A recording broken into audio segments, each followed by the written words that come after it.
We need to be approaching the trials and the authorization of the COVID vaccine for children with the same urgency that we did with adults. Just as it's a serious disease in adults, it can be a very serious disease in children. It's the emergency department here at Joe DiMaggio Children's Hospital where they have seen the sharpest rise in cases. In June, they had just 23 COVID-positive patients come through emergency rooms. In July, that number went up to 241, and so far in August, they're about halfway to their July numbers.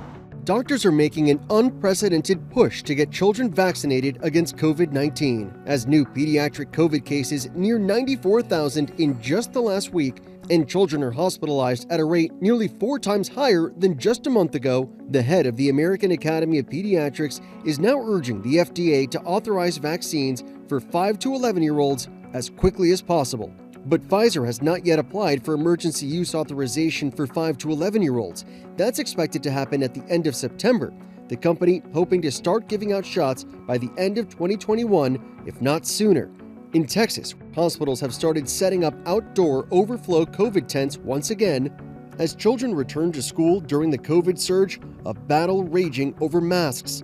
3 of the largest school districts in Texas now defying Governor Greg Abbott's order requiring them on school property regardless of vaccination status. And in Florida, where they currently have the highest number of children hospitalized with COVID-19, 2 districts refusing to follow Governor DeSantis' ban on mask mandates, saying no one will be allowed to go without them. The goal is to keep our children out of the hospital.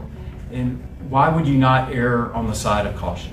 DeSantis threatening to withhold pay from superintendents or school board members who go against his ban on mask mandates. Red flames leaping into the Greek sky.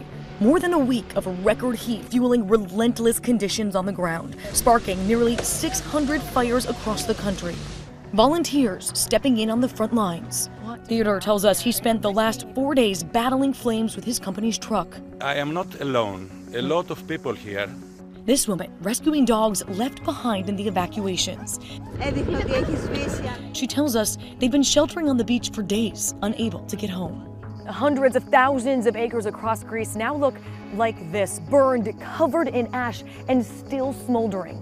It's heartbreaking. That's what it really comes down to. Jim is from California. His parents grew up on this island, and he comes back every year. Big difference is, I would say, the response. Response time. California, the fire departments are getting help throughout other counties, other cities. Here in Greece, the response time, from what I'm hearing, it took quite a few days for them to respond. Countries having to adapt quick. That blistering United Nations report warning climate change is making extreme weather events like these fires across southern Europe only worse.